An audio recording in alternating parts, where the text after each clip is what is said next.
Hello and welcome to another video tutorial for Taz McCarthy, this one on Scratch and making a point and click adventure. To show you what I mean by that, I shall start this game. In this type of game, you point where you want the character to go and they walk there. You'll notice some things like the size of the character getting smaller as they go into the background and getting larger as they come to the foreground, and these areas on the side, which when they touch triggers the next background.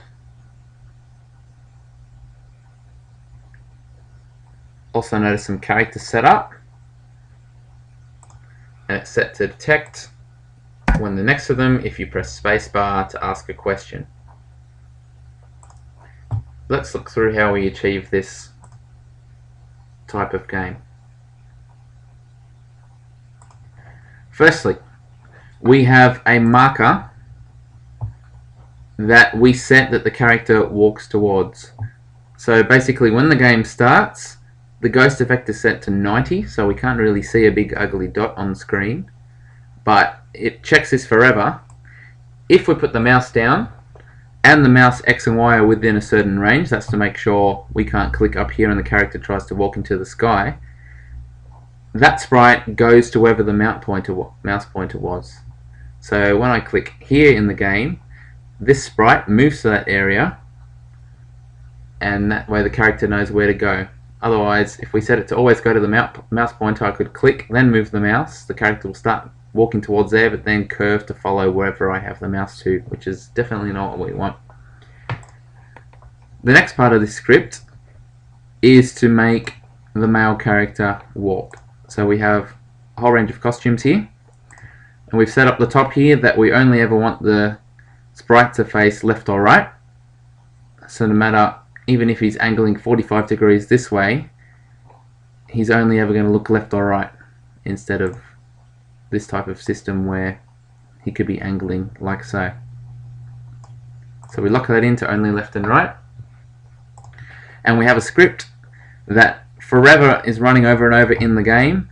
If the distance to the marker, which is this one is here, is greater than 6, and 6 is only a very small amount, so basically unless he's standing on top of that marker, he points towards it, he changes his costume, waits, moves.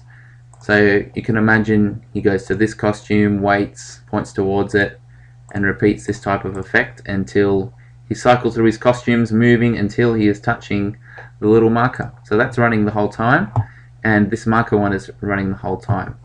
So this gives us our basic functionality of click somewhere, the marker is set, the character realizes it's not next to it anymore, so it has to follow this script, cycling through costumes and moving until it's reaching it. Our next effect is to have our backgrounds changing. We have a left and a right exit. You could position these wherever you wanted to on the screen, but basically when the game is running, there's a script running forever. If it's touching the boy and the marker at the same time, so basically we've clicked the marker on this spot because we intend the boy towards there, and when the boy reaches it, both the marker and the boy will be touching it, it sends a broadcast for left, and the right hand sends a broadcast for right.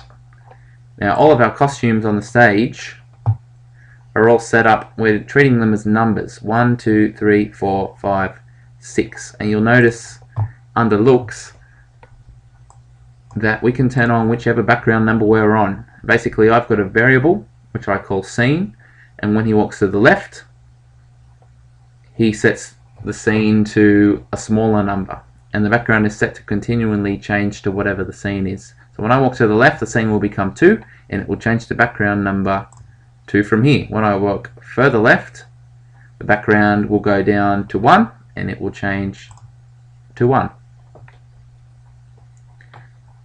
I have another broadcast which I call center, and that's so after he reaches the side and the next background loads, he continues to walk back out into the middle. So we'll just look at that one more time to see these scripts in action. So now the center command has been called, he walks into the middle. We'll come over here, you can just see our marker is there, and very soon the boy will be touching it as well, which triggers the right hand broadcast. and now when the background changes, the center one was triggered, so he walks into the middle. We'll try this again. So our marker is there, soon the character will be touching it as well, which triggers the broadcast. Background changes, another broadcast to the middle, and it's working beautifully. Now you'll notice once we reach a certain point that we've run out of backgrounds, we don't want him to go any further. That's very simple to achieve as well. We just tell it that we want this hidden once the scene gets to number 5, because there's no number 6 to continue with, so there's no point displaying it and it trying to go to number 6. Same for the left one. Once we get to scene 1, it can't go any lower than that. There's no scene 0, so therefore it hides it. Every other time it shows it. Our last functionality was to have our characters talk, and they're both set up the same way. They're told to either hide or show depending on the scene. That way they don't appear on every screen. So for instance, this dragon won't appear until we're on background number 1. So coming back to the dragon, so until that scene equals number 1, he's going to be hidden. Otherwise he'll be showing for when it is background number 1.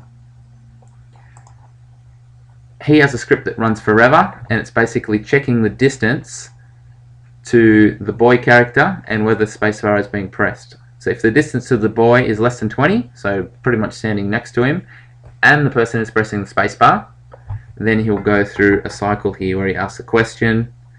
If the question is correct, it'll say one thing, otherwise it'll say another thing. And in this case we're getting it to store that answer to a list and change a knowledge variable by 1. So in this type of game, perhaps they walk around answering questions, finding clues, things like that. And once their knowledge gets above a certain level, then that could trigger the end of the game or a power-up or anything like that.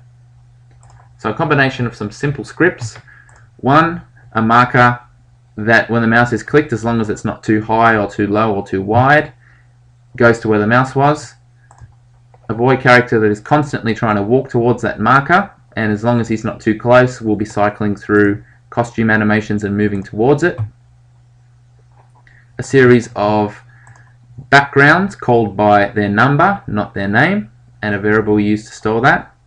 And then triggers for when the marker and the boy is touching it to do a broadcast, so therefore the stage receives that, changes the background, changes the variable, and tells the character to walk back towards the middle again. The only other thing we haven't spoken about is using this black one here to fade the screen in and out, and we just achieve that with the ghost effect, changing it by 10 at a time. 0 being completely there, 100 being completely see-through. So when it gets the left-hand signal, it basically fades in until it's blocking everything, then the background change can happen without us seeing it, and then it fades back out and the game continues.